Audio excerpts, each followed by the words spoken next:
Gary bikin kaget saja sih. Sore-sore ngelamun kenapa sih?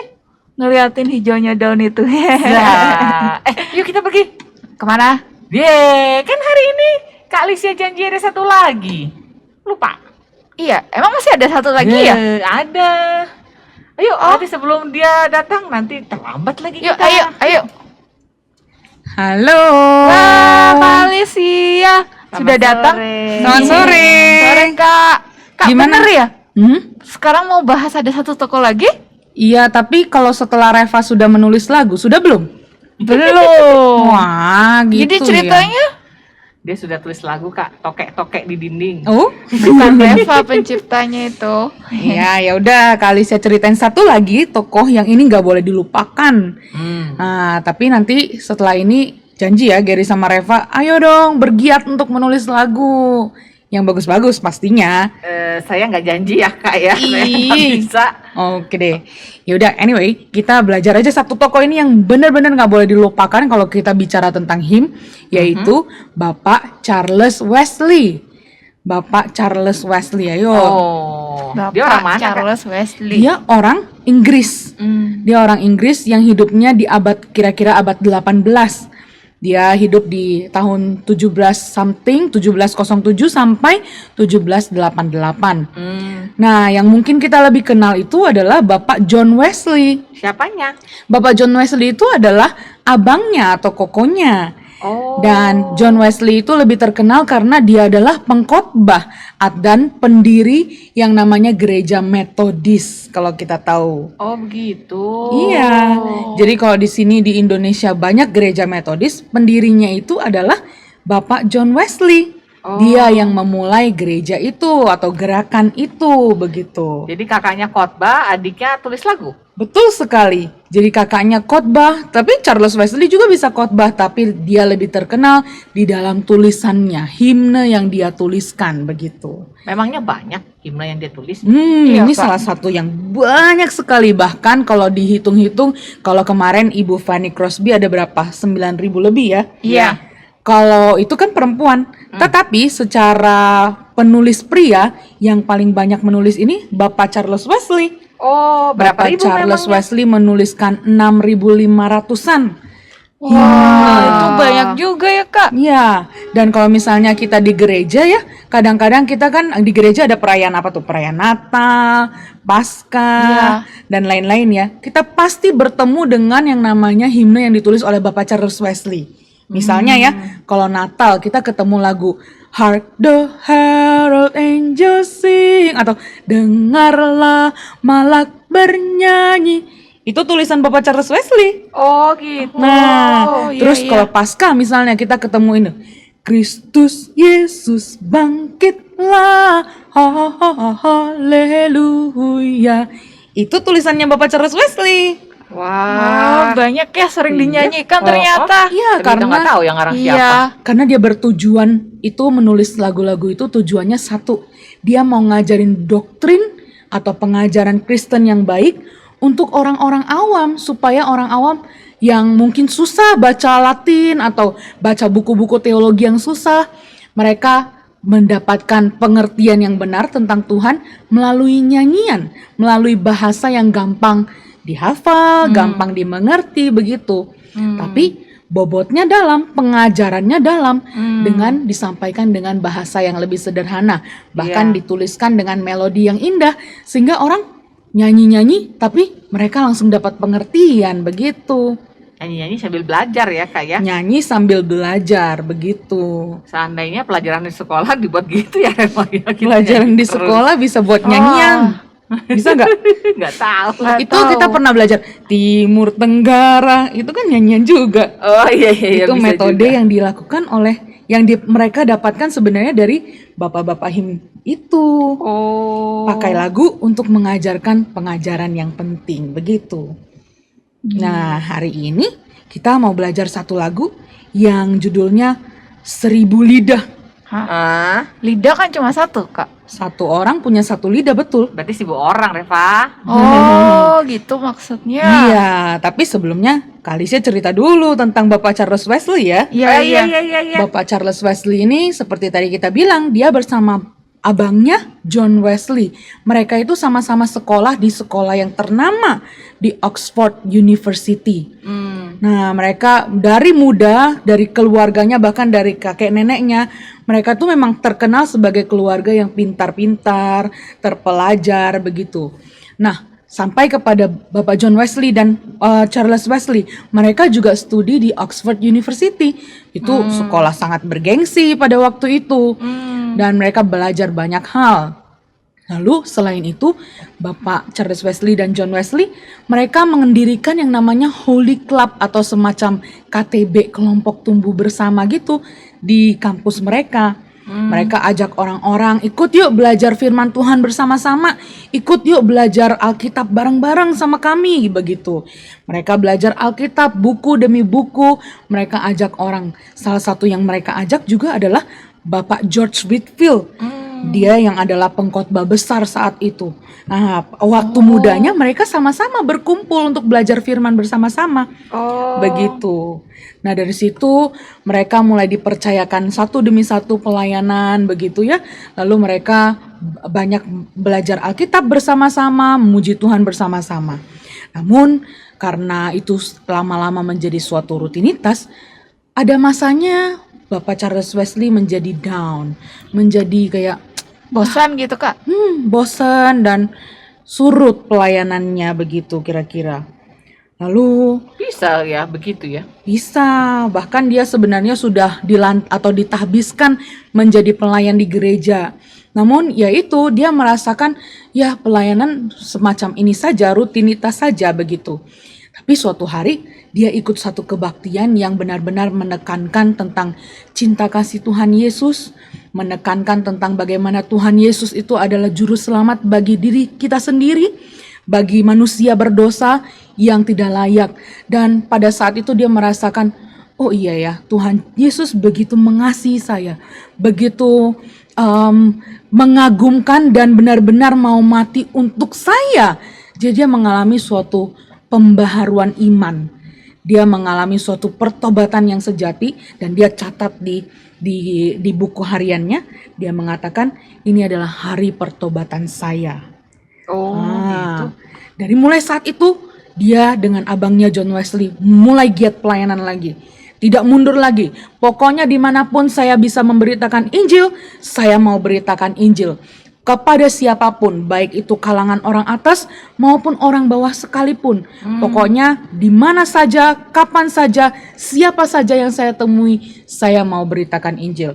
Baik itu secara pribadi maupun secara massal, secara ribuan orang. Dia memberitakan Injil. Gereja tertutup, gak apa-apa. Saya mau pakai lapangan terbuka untuk menceritakan tentang Tuhan Yesus. Kira-kira begitu. Wah, semangatnya hebat banget. Semangatnya hebat sekali. Semakin semangat melayani Tuhan. Nah, pada zaman itu memang banyak sekali pengkhotbah seperti itu. Yang kita kenal biasanya adalah George Whitefield dan juga Bapak John Wesley. Bapak George Whitefield itu suaranya kencang sekali. Dia nggak pakai mikrofon pada zaman itu untuk berkhotbah kepada puluhan ribu orang. Wow, keren. Kadang-kadang gereja tertutup, dia pakai kuburan. Dia berdiri di atas kuburan dan dia berkhotbah. Begitu. Wah, Puluhan ribu loh, bukan ribuan yang mendengarkan. suaranya kenceng banget ya. Iya, suaranya kencang sekali, nggak pakai mikrofon. Kalau kita udah putus leher, Pak. Teriak-teriak gitu. Betul. Nah, tapi satu pelayanan yang sangat khas yang dilakukan oleh Bapak Charles Wesley, beban yang Tuhan berikan kepada dia adalah dia menginjili orang-orang di penjara. Ih, serem. Gak takut Kak? Dan bukan penjara yang biasa loh, penjara yang bisa dikatakan penjara bagi penjahat yang sangat jahat. Itu di Newgate di London, di kota London. Kok dia berani? Iya Kak. Ya karena dia merasa Injil itu harus diberitakan kepada siapapun, baik itu orang yang baik-baik maupun orang yang jahat sekalipun. Begitu. Penjara Newgate itu adalah penjara yang sangat-sangat kejam. Yang masuk ke sana adalah penjahat-penjahat yang sangat-sangat jahat, sudah kelas kakap begitu. Dan dia melihat sendiri bagaimana perlakuan orang-orang di penjara atau orang penjaga penjara itu terhadap para napi itu juga sangat-sangat mengerikan. Mereka disiksa, mereka diperlakukan seperti bukan manusia. Karena ya begitu, namanya penjara. Mereka diperlakukan dengan tidak baik. Karena mereka dianggap, kalian sampah masyarakat, maka kalian juga bisa dilakukan dengan tidak manusiawi. Begitu. Dan Bapak Charles Wesley menginjili di sana. Membawa Injil baik itu secara kebaktian maupun personal, pribadi, satu orang demi satu orang. Pokoknya dia punya beban untuk benar-benar menceritakan Injil bahkan kepada orang yang sangat sulit menerima Injil sekalipun. Banyak yang bertobat Kak para napinya. Satu demi satu para napi itu bertobat. Ada yang mengatakan, mungkin aku nggak bisa lah, aku hidupnya terlalu jahat. Tapi Bapak Charles Wesley meyakinkan dia bahwa penjahat terbesar sekalipun, Tuhan Yesus darahnya sanggup untuk menghapus dosanya. Kira-kira begitu, Gary dan Reva. Itu tujuannya. Kalian pernah ke penjara di kota Bandung ini nggak? Belum pernah. Takut ya? Iya. Anak Iya. kecil nggak boleh kayaknya. Iya betul, anak kecil nggak boleh. Tapi itulah pelayanan Bapak Charles Wesley. Oh. Maka tidak heran lagu-lagunya Bapak Charles Wesley itu sangat menekankan respon manusia berdosa terhadap cinta kasih juru selamat yang begitu besar. Oh, gitu. Oh, iya. Termasuk lagu yang kita mau nyanyi ini. Iya, lagu yang kita mau nyanyikan yang judulnya Oh for a Thousand Tongues to Sing, atau bahasa Indonesianya Walau 1000 lidahku. Nah, dia mau mengatakan begini, kalau aku pun satu orang ini punya 1000 lidah, aku mau pakai semuanya untuk memuji Tuhan. Kira-kira begitu. Iya. Karena Tuhan itu terlalu agung, menyelamatkan aku yang sangat-sangat jahat. Bahkan orang-orang napi di penjara, Tuhan bisa selamatkan dengan kuasanya. Nah, Iya. lagu ini ada 6 bait kalau di dalam bahasa Inggris. Tapi dalam bahasa Indonesia kita punya 4 bait yang bagus-bagus juga. Terjemahan dari Inggrisnya. Yang pertama mengatakan bahwa lidah aku punya 1000, aku mau pakai untuk memuji kebesaran Tuhan. Lalu juga mengatakan kuasa dosa itu pasti dikalahkan oleh darah Tuhan Yesus. Semua dosaku akan dibasuhnya dan aku bersih, tidak bercemar. Lalu juga terdapat dorongan atau ajakan bagi kita untuk menceritakannya kepada orang lain. Jadi keselamatan ini datang kepada kita, jangan kita simpan sendiri, tapi kita mau beritakan kepada orang lain sampai ke ujung dunia. Kira-kira begitu. Ini lagu yang bagus, kita coba nyanyikan bersama-sama ya. Asik. Iya, sama teman-teman di rumah juga bisa ikutan nyanyi kan Kak? Betul. Bisa. Kalisia Iya. akan nyanyi bait pertamanya, lalu bait 2, 3, 4 kita nyanyikan bersama-sama ya. Oke. Oke.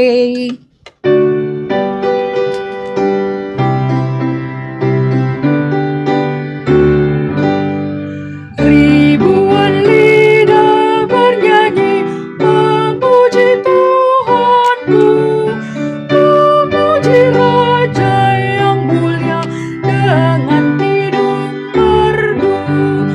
Tuhanku Maha Pengasih, ku memberitakan sampai ke ujung dunia, masyurkan namanya. Namanya hapuskan takut, menghibur susahku, membuat hati tenteram, mantapkan jiwaku. Ya kalahkan kuasa dosa, bebaskan manusia, semua dosaku dibasuhnya, bersih tak bercemar. Ya, indah sekali ya. Bagus banget ya lagunya ya. Simple lagunya tetapi penuh dengan kebenaran tentang kuasa Tuhan Yesus yang bisa menyelamatkan manusia berdosa. Wah, benar-benar bagus.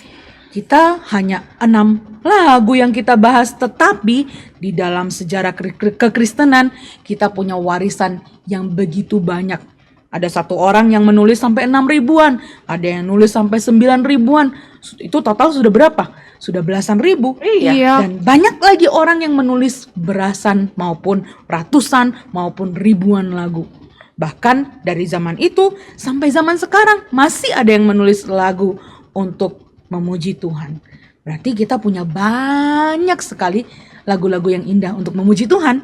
Wah, gereja kita kaya sekali ya, punya banyak lagu ya. Kaya sekali. Maka Wow. kita nyanyikan itu ya. Iya. Sama-sama menghargai warisan yang sudah Tuhan pelihara dari ratusan tahun yang lalu sampai sekarang ini. Ternyata terjawab Reva. Kenapa lagu yang kita nyanyi di gereja bagus-bagus ya? Iya. Kenapa kalian terharu waktu menyanyikannya? Iya, atau iya benar-benar. dibangkitkan semangatnya untuk melayani Tuhan Iya, dengan setuju. lagu-lagu seperti itu. Wah, terima kasih banyak Kak Alicia. Sama-sama. Jadi kami kalau nyanyi jadi bisa terbayang-bayang para penulis-penulis ini ya. Ya. Mari kita menghargai semuanya itu. Kak Alicia pamit dulu ya. Iya Kak Ya, Alicia, Kak. nanti kapan-kapan. Apa masih pengen denger banyak lagi Kak dari Kalisia? Ya kapan-kapan ya Kak? Ya. Kapan-kapan. Oke. Sampai jumpa Sampai Gary dan jumpa. Reva. Sampai Tuhan jumpa. memberkati. Dadah. Senang sekali aku mendengar cerita-cerita para penulis lagu. Iya. Jadi kalau nyanyi kita nggak asal nyanyi ya. Iya. Dan nggak asal ngomel-ngomel nyanyinya itu melulu. Tapi ternyata ini adalah berkat Tuhan untuk gereja ya Reva. Benar. Ternyata Tuhan itu sudah kasih kekayaan yang banyak sekali. Lagunya aja lebih dari ratusan ribu kali kalau dikumpulin ya. Wah, asik-asik. Yuk kita pulang yuk. Yuk. Bilang dulu sama teman-teman. Oh iya. Bilang apa? Teman-teman, sampai jumpa lagi ya. Seri ini sudah sampai sini. Nanti kita jumpa lagi di seri berikutnya. Iya. Teman-teman, selamat menikmati lagu-lagu di gereja. Dan kita mau terus jadi anak-anak Kristen yang memuji Tuhan. Benar. Yuk. Ya, sekarang giliran Reva yang nulis lagu ya. Nantikanlah. Iya, jangan lagu dangdut loh, awas loh. Enggak, bukan. Tenang aja.